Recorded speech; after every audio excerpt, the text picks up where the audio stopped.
Buenas, gente de Mecánica Racional. Hoy vamos a empezar con la teoría de cinemática, así que sin demorarnos mucho, vamos directamente a eso. Bueno, lo que vamos a hacer es un análisis matemático y gráfico de la cinemática de un punto, y lo que voy a hacer en esta hoja es ir desarrollando el tema que ustedes debieron o pueden leer directamente también cómo está desarrollado en el PowerPoint y en el libro. Pero lo que voy a hacer acá es tratar de ser sintético y un desarrollo didáctico, digamos rápido, de lo que se habla en el PowerPoint y en el libro, e ir haciendo algunas acotaciones con respecto a esto. Lo que voy a hacer entonces es el desarrollo matemático y gráfico para ir explicando algunas cuestiones sobre ese desarrollo para que ustedes entiendan mejor lo que leyeron en el PowerPoint y lo que leyeron en el libro. Nuestro objeto de estudio es un punto. Lo que sucede con ese punto es que está en un entorno donde inexorablemente hay una variable, que es el tiempo, que siempre avanza. ¿Esto qué significa? Significa que el tiempo es independiente.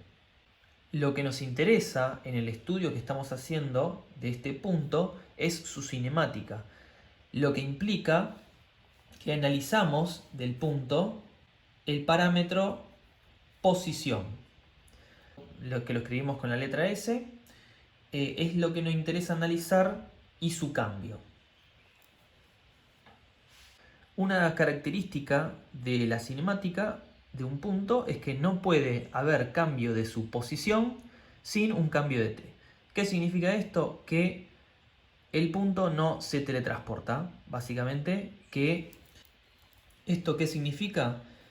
Que la función de posición respecto al tiempo es continua, que es uno de los requisitos para la existencia de la derivada en el cálculo. Ahora, sin entrar mucho en el detalle de lo que sería el análisis matemático, sigamos con este análisis del punto, de la posición del punto. Entonces, sabiendo que tenemos que el tiempo siempre avanza y es una variable independiente, vamos a analizar la posición de S y su cambio, si lo hay. Ahora, no puede haber cambio de la posición sin que haya un cambio de t.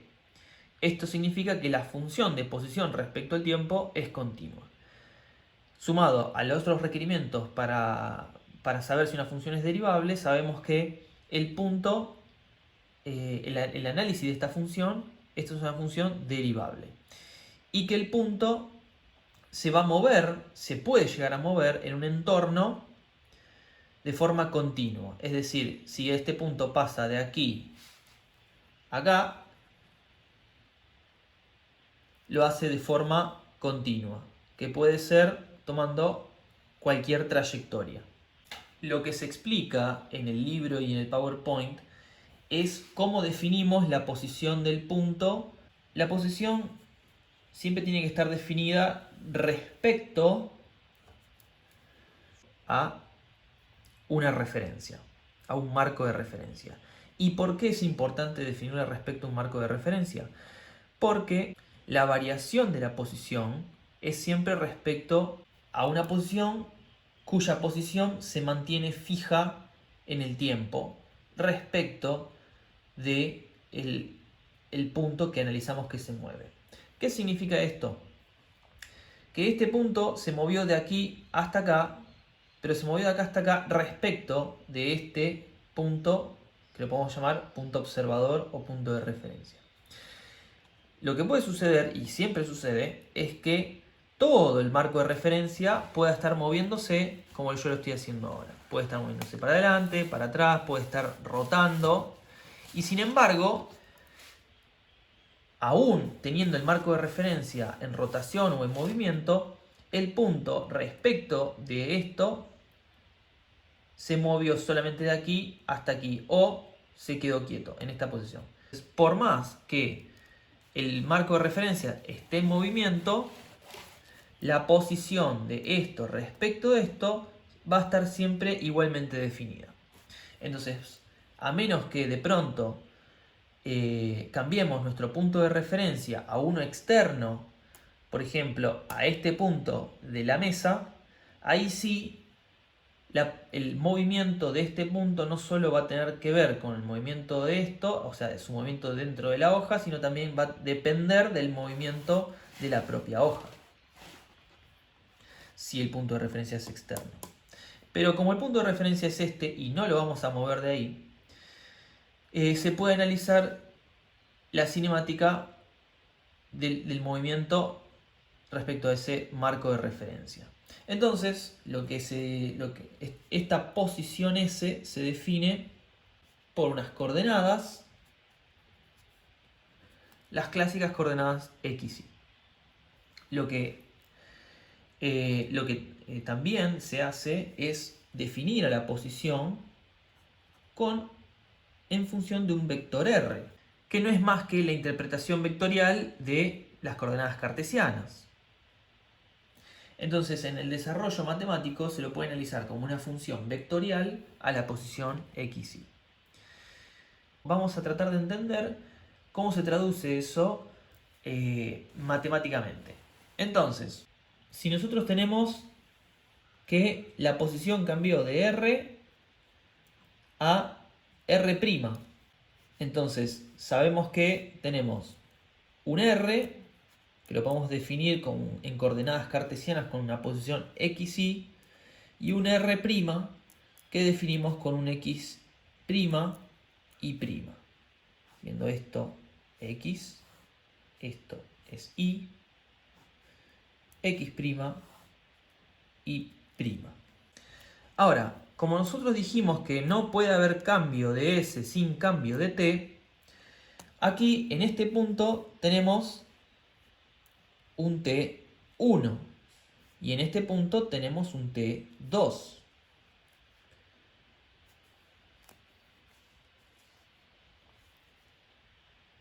Vamos a completar para que no haya duda. Esto, digamos, corresponde al punto este y esto corresponde a este punto.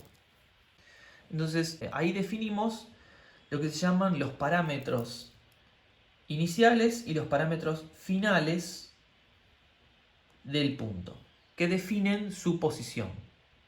Es su posición inicial y su posición final y cuánto tiempo transcurrió entre una y la otra. Entonces, básicamente lo que sucedió acá es que hubo una variación de tiempo, un delta t, que es igual a t2 menos t1. Hubo una variación de la posición respecto a x, al eje x, que es x' menos x. Y hubo una variación de la posición en y de y' a y.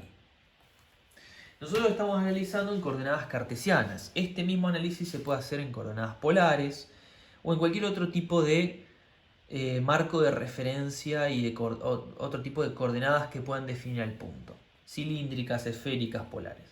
Pero para el resumen vamos a hacer así. ¿Y por qué lo vamos a hacer así? Porque el análisis cinemático es el mismo, básicamente. Vamos a ver que a las conclusiones que vamos a llegar son las mismas, sin importar qué marco de referencia adoptemos o qué tipo de coordenadas adoptemos. Digamos, las leyes de movimiento se van a cumplir igual.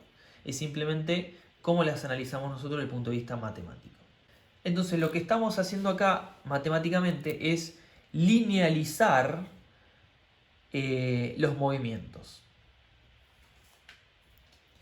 ¿Qué significa? Que aunque el punto haya pasado de esta posición a esta posición, respecto del eje X, nosotros vamos a encontrar una variación de posición respecto al tiempo en esta dirección y también vamos a encontrar una variación de la posición respecto al tiempo en esta dirección, que combinadas ambas en simultáneo y en el transcurso del tiempo entre T1 y T2 generaron que la posición cambiara de aquí hasta aquí. Como estamos analizando que el punto cambió de posición, hubo una variación de esa posición durante un tiempo, entonces introduciremos el concepto de velocidad, que no es más que la tasa de cambio de posición respecto al tiempo. La velocidad se puede analizar desde el punto de vista instantáneo o en un periodo. La llamaremos velocidad promedio a un delta x en un delta t, siendo esto x' menos x y esto t2 menos t1.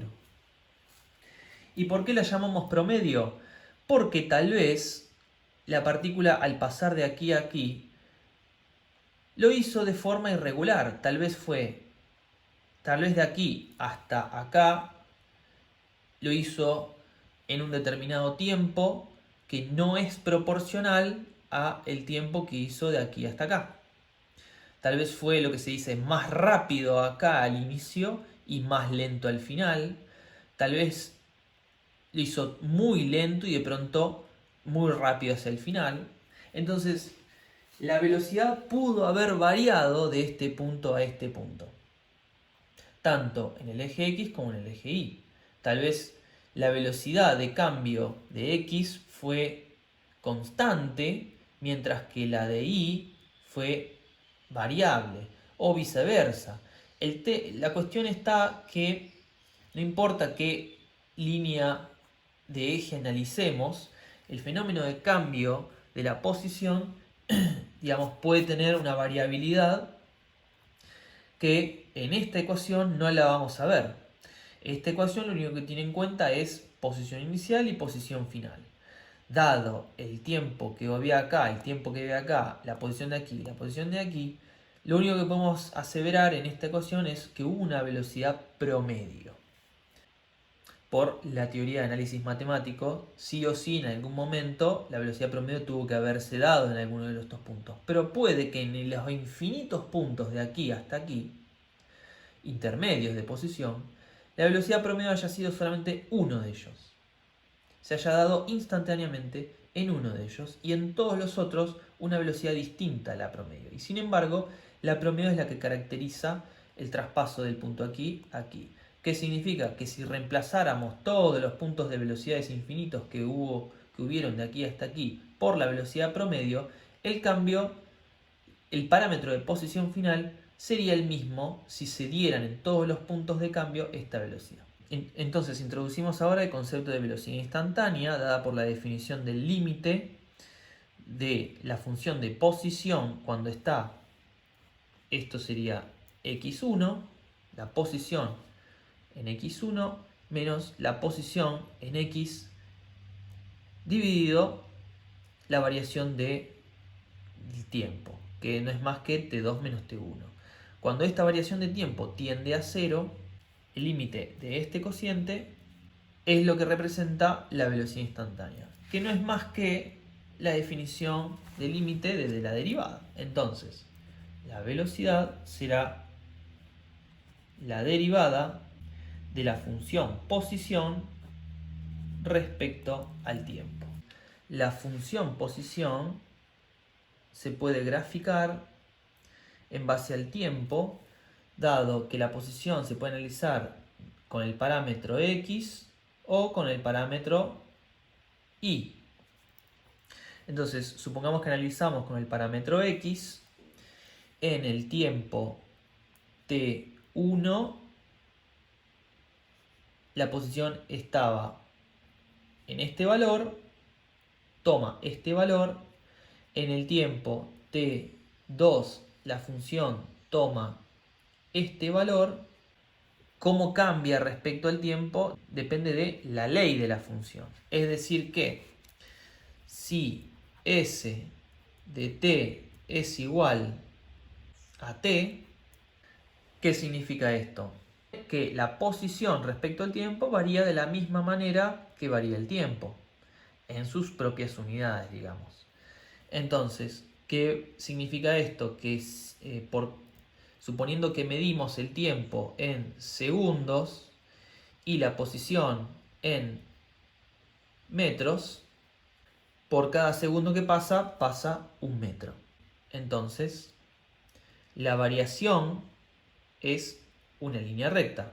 Ahora, si nosotros aplicamos esta derivada a esto,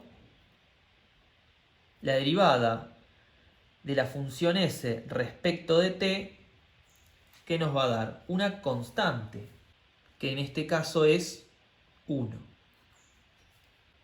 que es lo que se representa acá.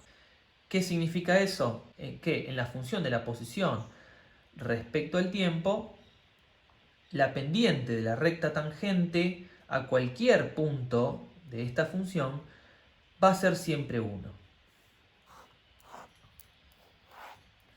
Ahora, si en vez de suponer que la función es t, suponemos que la función de la posición respecto al tiempo es igual a t cuadrado, la derivada primera de esa función va a ser 2t. Ahora, ¿qué significa?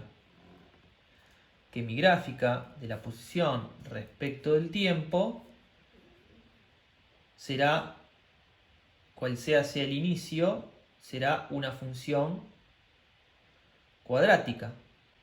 La función de derivada de la posición respecto del tiempo será la recta 2t. ¿Qué significa esto? Y quiero que lo entiendan, que lo vayan visualizando bien. Esto es la variación de la velocidad. Esto es la variación de la posición. ¿Qué significa? La posición va variando no de manera constante, sino de manera cuadrática. La posición de acá hasta acá varió a una cierta tasa, a una cierta velocidad. La posición de aquí hasta acá varió a otra velocidad. Y así la velocidad va en aumento. Y lo vemos aquí. La velocidad en el tiempo t1 era 1, que es esto, que esto es velocidad. La velocidad en el tiempo, en otro tiempo era otra, y así la velocidad fue en aumento. En este caso, la velocidad era siempre constante. Esto es, velocidad era siempre constante. Por lo cual la variación del desplazamiento se producía de manera lineal. De aquí hasta aquí fue proporcional a de acá hasta acá, a de acá hasta acá. La tasa era igual. La tasa de cambio de posición es constante por esto. La tasa de cambio de la posición es lineal. Es una función lineal, de variación lineal. La velocidad tiene también una tasa de cambio, o puede tener una tasa de cambio, que aquí no la tiene, pero aquí sí. Entonces, la tasa de variación de la velocidad es el concepto de aceleración. Ahora introduciremos el concepto de aceleración, que es la tasa de variación de la velocidad respecto al tiempo. Que para el caso de este tipo de variación del desplazamiento, de la posición, tenemos que la aceleración respecto al tiempo es 0. Ustedes recuerdan que la derivada de una constante, ¿cuánto es? 0. Para este caso, la aceleración es 0. ¿Qué quiere decir? Movimiento uniforme. Quiere decir que la velocidad no varía en el tiempo, por lo cual no hay una aceleración ni una desaceleración. En cambio, para este caso, esta derivada da un número, que si esta es la función, la aceleración es igual a 2. Y su gráfica es una línea recta de valor 2. Para este caso de movimiento, nosotros lo llamamos de aceleración constante. Entonces, a partir de toda esta explicación que dimos, de cómo es el fenómeno cinemático de desplazamiento de un punto de una posición a otra en un determinado tiempo, cómo se vinculan las diferentes, digamos, variables, el tiempo, la posición, la velocidad definida por la cantidad de desplazamiento en un determinado tiempo y la aceleración definida como una variación de la velocidad en un determinado tiempo. Ahora que sabemos cómo se vinculan entre esas tres, lo que vamos a hacer es, digamos, una explicación de un desarrollo matemático para ayudarnos a nosotros a cómo, digamos, manejarnos entre esas variables de acuerdo a los datos que nos den el problema o los datos que nosotros tengamos disponibles para averiguar los datos que nosotros necesitemos para resolver cualquier tipo de problema que involucre estas variables. Si ustedes han seguido lo que dice el libro y el PowerPoint, van a notar que la aceleración puede estar en función del tiempo, de la velocidad o del desplazamiento. La aceleración en función del tiempo van a ver que está resumido en el libro en la página 29. Luego, la aceleración en función de la velocidad en la página 43, igual que la aceleración en función de la posición. Luego, si la aceleración es constante, digamos, no es función de ninguna de las anteriores, se pueden utilizar las ecuaciones que están en la página 30 del libro, que son las 13.11, 13.2 y 13.13, que son las clásicas funciones que se han usado ya en Física 1. Ahora, lo que yo voy a hacer para explicar un poco el desarrollo matemático de cómo manejarnos con cada una de esas variables en función de la otra, digamos, es muy parecido a lo que está en el compendio de fórmulas. Si ustedes, no sé si han revisado el compendio de fórmula, que lo vamos a estar usando bastante para la resolución, es muy útil. Digamos, no son, digamos, fórmulas distintas una de otra que se pueden usar una o se puede usar la otra. En realidad el compendio de fórmulas es todo el desarrollo matemático de las fórmulas que, por ejemplo, en este caso, las que están listadas bajo movimiento en línea recta, en la primera página. ¿Qué es lo que hace el compendio? Hace todo el desarrollo matemático, que es lo que voy a tratar de ordenar un poquito acá. Entonces, partimos de la definición de velocidad como una variación de la posición respecto al tiempo, y lo mismo para la aceleración como una variación de la velocidad respecto del tiempo. Ahora, ya sea que la aceleración esté en función de la velocidad, en función del tiempo o en función de la posición, siempre se va a dar que la aceleración es la variación de la velocidad respecto al tiempo. Entonces ahora vamos a ver cómo vamos a hacer para averiguar cómo nos vamos a manejar en la operatoria desde estas dos, digamos, para averiguar cualquier otro dato. Entonces, lo que dice, como empieza el compendio de fórmulas es expresando a la aceleración como función del tiempo, que es exactamente la misma expresión. Entonces, a partir de esta expresión, ya sea que queramos averiguar la aceleración o queramos averiguar la velocidad, si tenemos el dato de la aceleración en función del tiempo, podremos averiguar la velocidad. Entonces, la aceleración respecto al tiempo, eso se puede, como una forma operatoria, expresar de esa manera. Esto luego se integra y quedaría así como la ecuación 2.6 en el compendio de fórmulas. Recordemos que esto se puede integrar de manera definida para no tener que lidiar con ninguna constante de integración entre T1 y T0, y el diferencial de velocidad se integra entre la velocidad final y la velocidad inicial. En el caso, esto no va a quedar expresado así. Digamos, en el caso práctico de que tengamos la información de los datos y la función de la aceleración la aceleración respecto al tiempo, va a quedar expresado la incógnita velocidad instantánea. Ahora, si nosotros tenemos la velocidad inicial y la velocidad final, va a quedar expresado como en la ecuación 2.9 del compendio de fórmulas. La integral de la función de aceleración respecto al tiempo va a ser igual entre un tiempo entre el t0 y t final, va a ser igual a la velocidad final menos la velocidad inicial. Supongamos que la aceleración es constante.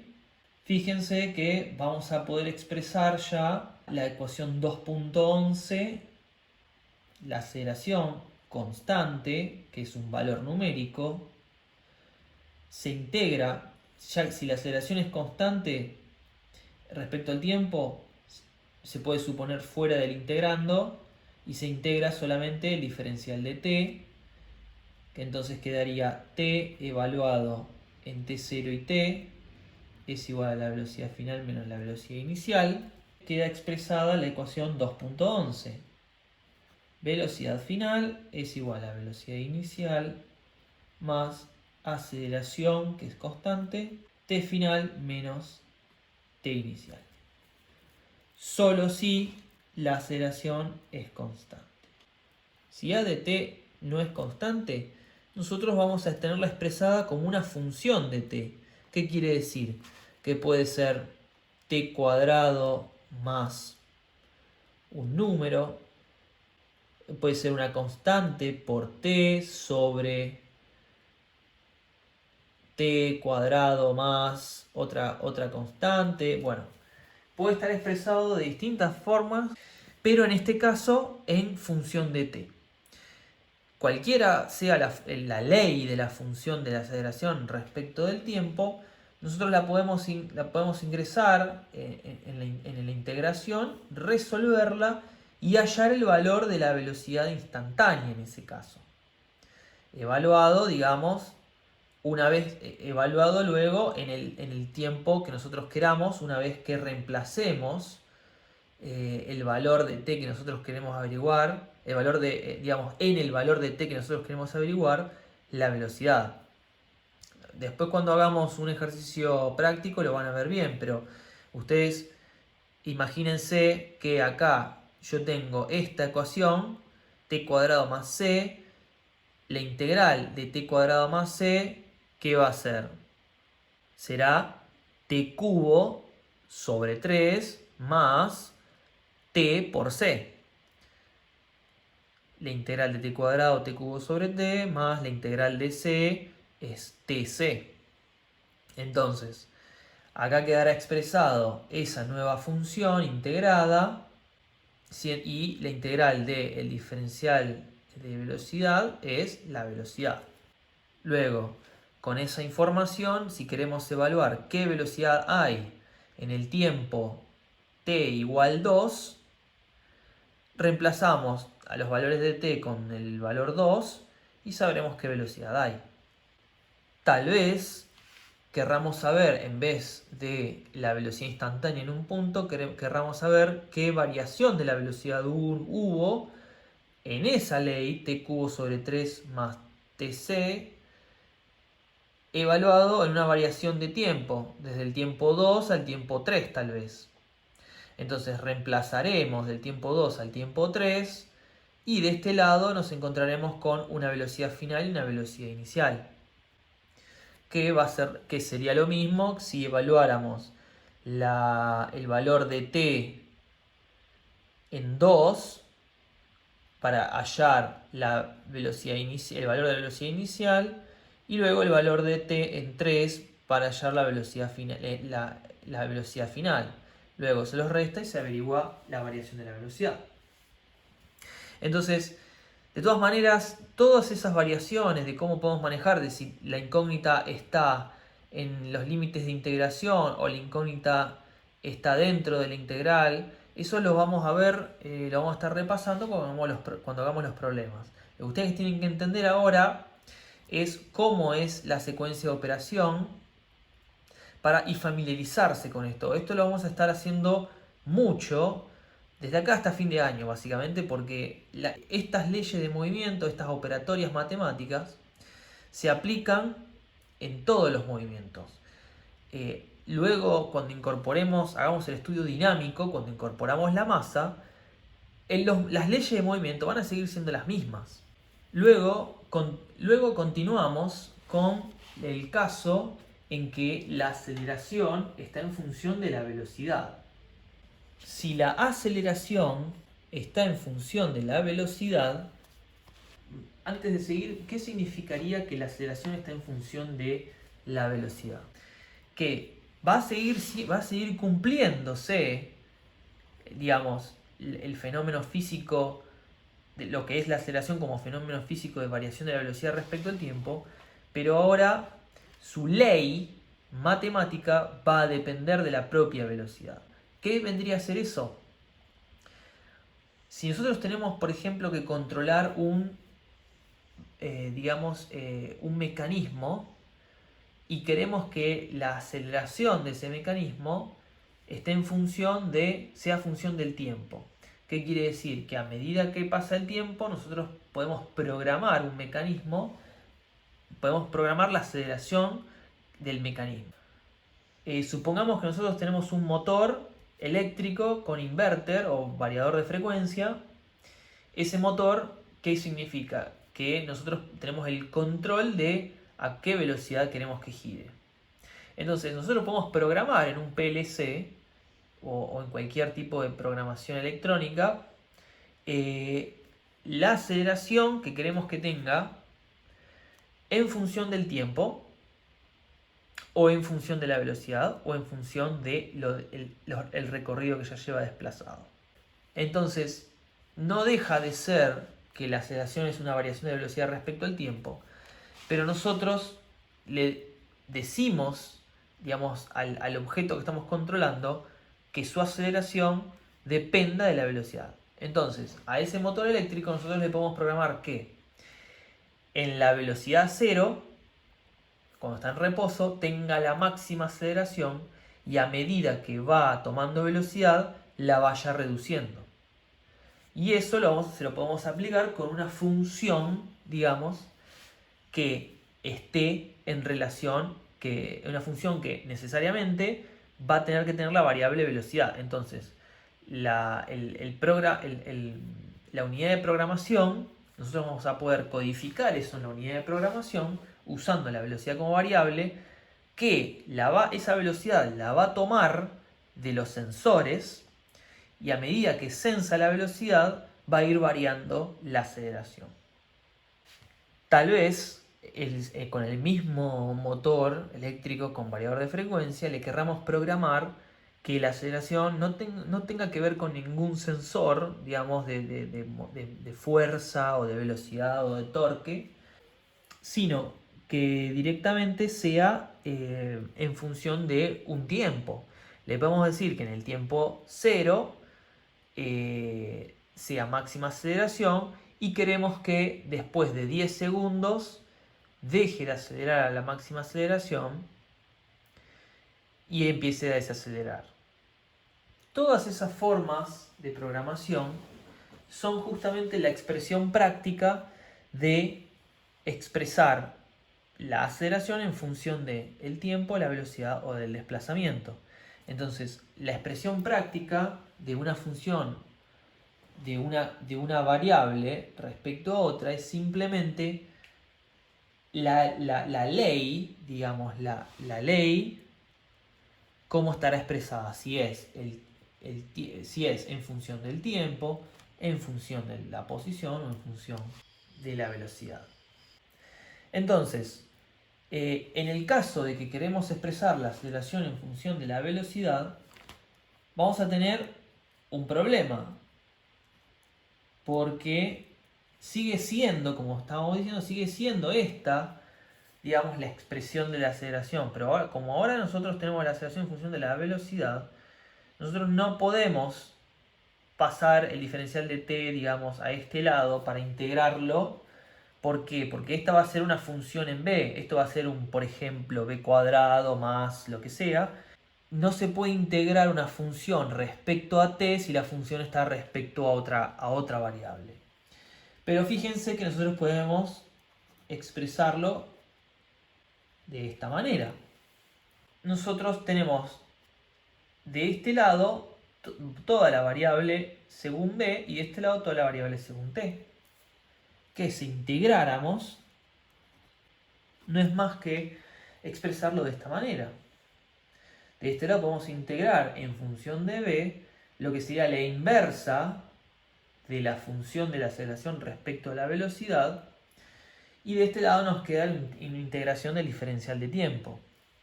Si esta función de aceleración respecto a la velocidad fuera la v al cuadrado, quedaría la integral de 1 sobre v cuadrado.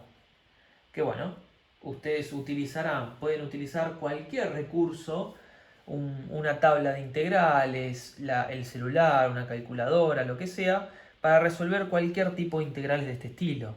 No es necesario que en la práctica, que en los escritos de los trabajos prácticos, ni tampoco en el examen o los parciales, no es necesario que hagan la operatoria matemática de reemplazo de variables, que hagan, digamos, el paso a paso de cómo resolver esta integral. Una vez expresada la integral, si la pueden resolver directamente, ustedes la expresan y usan cualquier mecanismo para escribir a cuánto equivale esta integral. Yo personalmente utilizo, aparte de algunas tablas integrales para las simples, para no tener que andar acordándome de memoria todo, en Wolfram Alpha, que es una página que pueden usar el celular conectado a internet o su computadora. Wolframalpha.com es una página donde uno puede ingresar la expresión de la integral, la resuelve y te expresa el resultado, ya sea para hacer una derivada, una integral o lo que sea. Si ustedes tienen alguna aplicación en el celular que les resuelve integrales, bienvenido sea. Si ustedes tienen la calculadora que resuelve integrales, mejor aún, más rápido. De la misma manera, pero un poquito más, acá se complejiza solo un paso más. Si nosotros tenemos la aceleración respecto a la posición, que es la derivada de la velocidad respecto al tiempo, seguirá siendo eso. Tenemos, digamos, el recurso de la regla de la cadena para lograr una expresión donde podamos integrar la velocidad y la aceleración respecto a la posición. Porque acá nuestro problema es que tenemos tres variables distintas: posición, velocidad y tiempo. Acá teníamos dos variables, velocidad y tiempo, la logramos resolver de esta manera. Acá teníamos también las dos mismas variables, velocidad y tiempo, pero acomodadas de distintas formas. Acá lo que tenemos son tres variables. Entonces, para disociar esto y expresarla en dos variables, que podamos integrar una y la otra, nos vamos a tener que deshacer del tiempo. ¿Cómo se puede expresar esto? Fíjense que lo tienen en el paso 2.17 del compendio de fórmulas. La aceleración respecto a la posición va a ser derivada de la velocidad respecto a la posición por la derivada de la posición respecto al tiempo. Que esto no es más que la velocidad. Entonces queda expresado de la siguiente manera. Que luego, ahora sí, tenemos una expresión de dos variables, velocidad y posición. Recordemos que aceleración es una variable, pero que varía respecto a la posición. Entonces, realmente las únicas dos variables que hay aquí son posición y velocidad. Entonces se puede acomodar de esta manera y podemos integrar entre la posición inicial, la posición final, la velocidad inicial y la velocidad final. Entonces, de esta manera hemos explicado la operatoria que ustedes encuentran en el compendio de fórmulas desarrollada. Esto lo vamos a estar practicando en los ejercicios.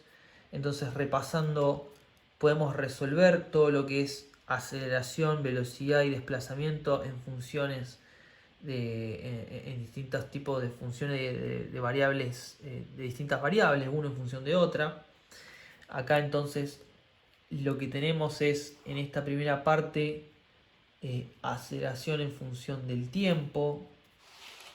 Luego lo que tenemos es aceleración en función de la velocidad y aceleración en función de la posición. Ahora ustedes me preguntarán, bueno, ¿qué pasa con las operatorias de velocidad y tiempo? Son exactamente las mismas que estamos revisando acá. La velocidad parte como derivada de la posición respecto al tiempo. Y el tiempo, recordemos que no es en función de nada. El tiempo es independiente. El tiempo varía de la misma manera siempre. Entonces no es función de ninguno. Entonces podemos tener la velocidad en función de la posición también y operar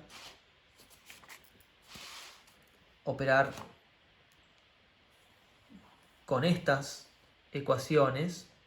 Podemos averiguar la aceleración, podemos desde la aceleración averiguar la velocidad, desde la velocidad averiguar la posición o desde la posición averiguar la velocidad, siempre sabiendo que el tiempo, digamos, siempre varía. Entonces siempre vamos a tener todos los datos necesarios para hallar con uno el otro o con el otro el otro, digamos.